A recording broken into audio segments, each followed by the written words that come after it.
नमस्कार मित्रांनो, JSIT सोल्युशनमध्ये आपले सर्वांचे स्वागत आहे। मित्रांनो, नवी मुंबई महानगरपालिका, GMC कोल्हापूर, आरोग्य विभाग या विविध प्रकारच्या भरती आलेल्या आहेत महाराष्ट्र शासनाच्या। आणि या भरतीमध्ये तुम्हाला अतिशय महत्त्वाचे प्रश्न जे विचारले जातात त्या महत्त्वाच्या प्रश्नांचं विश्लेषणासहित आपण उत्तर जे आहेत ते उत्तर पाहणार आहोत। त्यासाठी मित्रांनो काय करायचं आहे, तुम्ही आपला आजचा हा जो लेक्चर आहे किंवा हा जो व्हिडिओ आहे तो शेवटपर्यंत विदाउट स्किप करता पाहायचा आहे।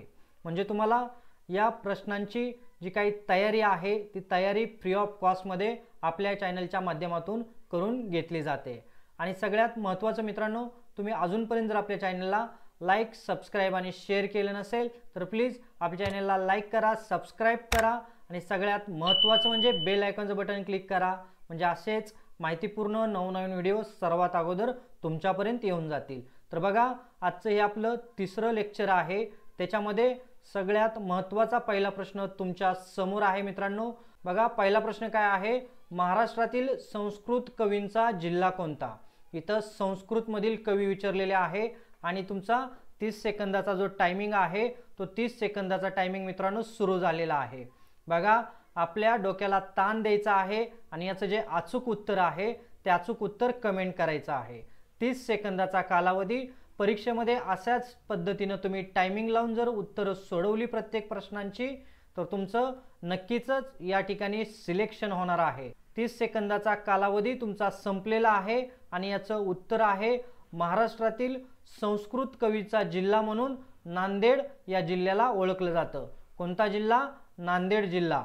त्याचं पुढे पाहूया आपण। नांदेड हे संस्कृत कवी आणि लेखकांसाठी प्रसिद्ध आहे। थोडक्यात लक्षात ठेवायचं आहे, सगळ्या गोष्टी तुम्हाला इथं शॉर्ट मध्ये दिलेला आहे। नांदेड हे संस्कृत कवी आणि लेखकांसाठी प्रसिद्ध आहे। बघा, या जिल्ह्यात अनेक संस्कृत शिक्षण केंद्रे आहे आणि संस्कृत भाषा आणि साहित्याशी संबंधित संस्था देखील नांदेड या जिल्ह्यामध्ये आहेत। काय काय लक्षात ठेवायचं इथं, तर संस्कृत कवींचा जिल्हा आहे, संस्कृत कवी आणि लेखकांसाठी प्रसिद्ध आहे, त्याचबरोबर या ठिकाणी संस्कृत केंद्र आणि संस्कृत भाषा साहित्य संबंधी देखील संस्था आहेत। या जिल्ह्याला संस्कृत कवींचा जिल्हा म्हणून ओळखला जातो। आलं का लक्षात? नांदेड जिल्ह्याची ओळख काय आहे, तर संस्कृत कवींचा जिल्हा ही नांदेड जिल्ह्याची ओळख आहे। आणि यामध्ये नांदेडमध्ये मराठी कवी रघुनाथ पंडित आणि वामन पंडित यांचा जन्म देखील झालेला आहे। बघा, नांदेड जिल्ह्यामध्ये मराठी कवी रघुनाथ पंडित आणि वामन पंडित या थोर कवींचा या जिल्ह्यामध्ये काय झालेला आहे, जन्म झालेला आहे। बघा, एकाच प्रश्नामध्ये तुम्हाला किती गोष्टी माहीत झालेल्या आहेत। अशाच एका प्रश्नामध्ये अनेक गोष्टी तुम्हाला माहीत होणार आहे। त्यासाठी व्हिडिओ विदाउट स्किप करता शेवटपर्यंत पाहायचा आहे। बघा, 30 सेकंदाचा इकडे कालावधी सुरू झालेला आहे। प्रश्न तुमच्या स्क्रीनवरती आहे। मुंबईचा परसबाग कोणत्या शहराला म्हटलं जातं? चला पटपट उत्तर कमेंट करा। मुंबईचा परसबाग, मुंबई, जीवाची मुंबई म्हणजेच मुंबई, याला परसबाग कोणत्या शहरास म्हटलं जातं? आणि 30 सेकंदाचा कालावधी तुमचा संपलेला आहे आणि उत्तर तुम्ही कमेंट करायचं आहे। उत्तर कमेंट करा।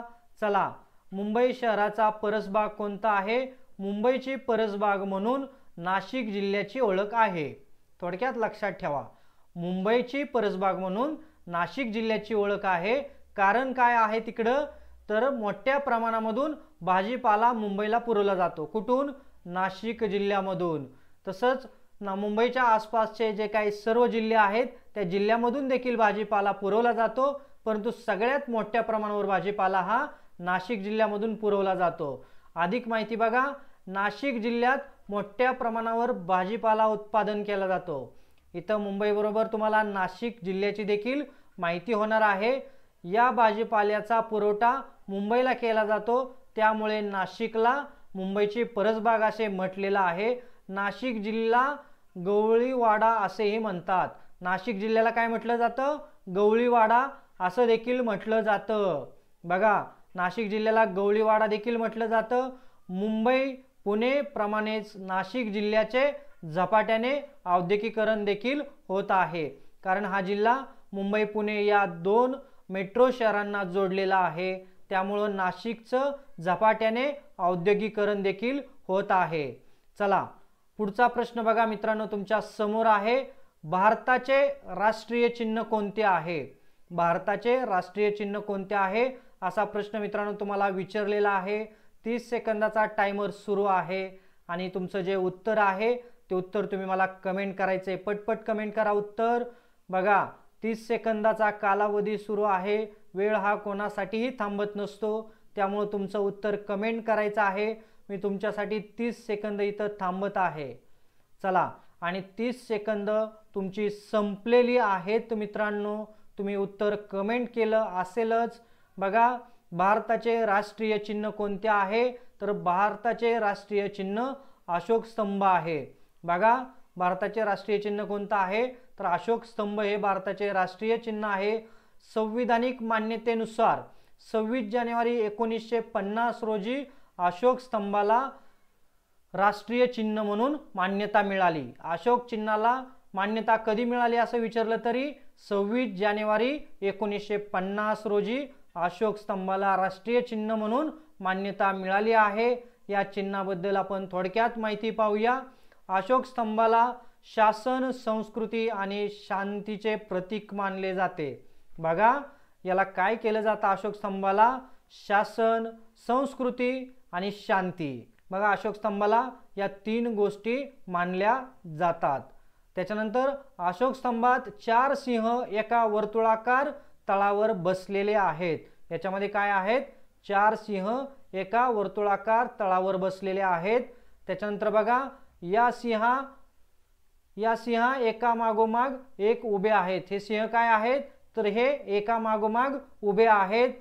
त्याचबरोबर सिंह शक्ती, धैर्य, आत्मविश्वास आणि अभिमानाचे प्रतीक आहेत। काय आहेत? तर सिंह हे शक्ती, धैर्य, आत्मविश्वास आणि अभिमानाचे प्रतीक आहेत। अशोक स्तंभात मध्यभागी अशोक चक्र आहे। काय आहे? तर अशोक स्तंभात मध्यभागी अशोक चक्र आहे। अशोक चक्राच्या डाव्या बाजूस घोडा आणि उजव्या बाजूस बैल आहे। बघा इथे तुम्हाला अशोक चक्राची माहिती दिलेली आहे। अशोक चक्राच्या डाव्या बाजूला घोडा आणि उजव्या बाजूला बैल आहे। आलं का लक्षात? अशोक स्तंभ जो आहे त्याला राष्ट्रीय चिन्ह म्हणून कधी मान्यता मिळाली? तर 26 जानेवारी 1950 रोजी, आणि त्याच्यामध्ये या सगळ्या गोष्टी सामावलेल्या आहेत। नीट लक्षात ठेवायचं, अतिशय सोप्या पद्धतीने तुम्हाला इथं प्रत्येक प्रश्न सांगितला गेलेला आहे। त्याच्यानंतर बघा पुढचा प्रश्न मित्रांनो तुमच्या समोर आहे, भारताचे बोधवाक्य कोणते आहे? भारताचे बोधवाक्य अतिशय सोपा प्रश्न आहे। 30 सेकंदाचा टायमिंग सुरू झालेला आहे आणि भारताचे बोधवाक्य हे आपल्या सर्वांनाच माहीत आहे, त्यामुळे सर्वांनीच कमेंट करायचे। कमेंट करायला ढिलं पडू नका मित्रांनो, जेवढ्या जास्त कमेंट तेवढं जास्त विश्लेषण आणि जास्त मजा तुम्हाला या ठिकाणी येणार आहे, त्यामुळे कमेंट करायला विसरायचं नाही। 30 सेकंदाचा कालावधी संपलेला आहे। भारताचे बोधवाक्य काय आहे? तर सत्यमेव जयते, याचाच अर्थ होतो सत्याचा विजय। नेहमी मित्रांनो सत्याच्या वाटेवरती चाला, सत्याचाच विजय होतो। आलं का लक्षात? हे कशातील वाक्य आहे बघा? मुंडकोप निषेधातील मंत्राचा हा एक भाग आहे। आलं का लक्षात? भारतीय राजमुद्रेच्या खाली देवनागरी लिपीत हे कोरलेले आहे। चला आलं का लक्षात? पुढचं बघा, हे वाक्य मुंडक उपनिषेधातील एक मंत्राचा भाग आहे। याचा अर्थ काय आहे? सत्याचा विजय होतो असा याचा अर्थ आहे। बघा भारताच्या राजमुद्रेत अशोक स्तंभाचे प्रतीक आहे। यामध्ये 4 प्राणी आहेत।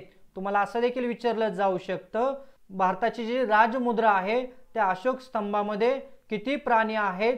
तर 4 प्राणी आहेत, हत्ती, घोडा, वाघ आणि बैल। आलं का लक्षात? या प्रतीकाच्या खाली देवनागरी लिपीमध्ये सत्यमेव जयते हे कोरलेलं आहे। आलं का लक्षात? चला पुढं, भारतीय चलनी नोटामध्ये देखील सत्यमेव जयते हे वाक्य चरणावरती किंवा नोटांवरती देखील तुम्हाला पाहायला मिळते। बघा इतर राजकीय प्रतीक म्हणून हे वाक्य भारताचे राष्ट्रीय बौद्ध वाक्य म्हणून 26 जानेवारी 1950 रोजी स्वीकारले गेले, ज्या दिवशी भारत प्रजासत्ताक झाला। 26 जानेवारी 1950 रोजी या वाक्याला स्वीकारलेलं आहे भारताचे राष्ट्रीय बोधवाक्य म्हणून। आलं का लक्षात? आणि त्याची तारीख आहे 26 जानेवारी 1950। चला, आजच्या प्रश्न मालिकेतील सर्वात शेवटचा प्रश्न मित्रांनो तुमच्या समोर आहे, भारताचे राष्ट्रीय फळ कोणते? चला, 30 सेकंदाचा टायमिंग सुरू झालेला आहे। भारताचे राष्ट्रीय फळ कोणते हे तुम्हाला इथं विचारलेलं आहे। चला, उत्तर पटपट द्यायला सुरुवात करा मित्रांनो। अतिशय सोपे आणि सुटसुटीत प्रश्न तुमच्या समोर आहे। 30 सेकंदाचा कालावधी देखील तुम्हाला इथं प्रत्येक प्रश्नासाठी दिलेला आहे मित्रांनो, कारण 30 सेकंदामध्ये तुम्हाला याचं उत्तर द्यायचं आहे। चला, भारताचे राष्ट्रीय फळ कोणते आहे? तुम्ही उत्तर कमेंट केलं असेल मित्रांनो। बघा, तर आंबा हे भारताचे राष्ट्रीय फळ आहे। आंब्याला फळाचा राजा म्हणून ओळखले जाते। आंबा हा देशाच्या कृषी इतिहास आणि सांस्कृतिक महत्त्वाचे प्रतीक आहे। आंब्याला बघा किती महत्त्व आहे मित्रांनो। आता आंब्याचे सीझन सुरू झालेले आहे। आंबा हे फळांचा राजा आहे। आंबा हे राष्ट्रीय फळ आहे। आंबा देशाच्या कृषी आणि ऐतिहासिक सांस्कृतिक देखील महत्त्वाचा आहे। आंब्याबद्दल काही महत्त्वाची वैशिष्ट्ये बघा। आंबा हा भारताच्या ओळखीचा आणि कृषी व्यवसायाचा अविभाज्य भाग आहे। आलं का लक्षात? ताज्या फळापासून ते प्रक्रिया केलेल्या आंब्याच्या लगदा, पुरी आणि एकाग्रतेपर्यंत आंबा हा देशाच्या पाककृतीचे वारशात एक विशेष स्थान आहे। आंब्याला भारताची पाककृतीमध्ये वारशात एक विशेष स्थान आहे। त्याचबरोबर आंबा हा देशाचा कृषी इतिहास आणि सांस्कृतिक महत्त्वाचं प्रतिबिंब करणारा एकमेव प्रेमळ प्रतीक आहे आंबा। आलं का लक्षात? नीट लक्षात ठेवा आंब्याचे वैशिष्ट्ये। आंबा हे भारतीयांच्या हृदयात अभिमानाचे स्थान आहे। आंब्याला आपल्या सर्व भारतीयांच्या हृदयामध्ये अभिमानाचे स्थान आहे। आंब्याला राष्ट्रीय फळ म्हणून 1950 मध्ये स्वीकारण्यात आलं। आंब्याला राष्ट्रीय फळ म्हणून कधी स्वीकारलं?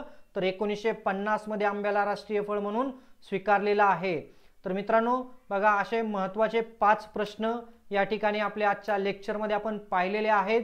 ज्या विद्यार्थी मित्रांनी अजूनपर्यंत आपल्या चॅनलला सबस्क्राइब केलं नाही त्यांनी प्लीज चॅनलला लाईक, सबस्क्राइब आणि शेअर करायला विसरू नका। आणि सगळ्यात महत्त्वाचं म्हणजे मित्रांनो, बेल आयकॉनचं बटन क्लिक करा, म्हणजे असेच माहितीपूर्ण नवनवीन व्हिडिओ सर्वात अगोदर तुमच्यापर्यंत येऊन जातील। भेटूया अशाच नव्या माहिती बरोबर। जय हिंद, जय महाराष्ट्र।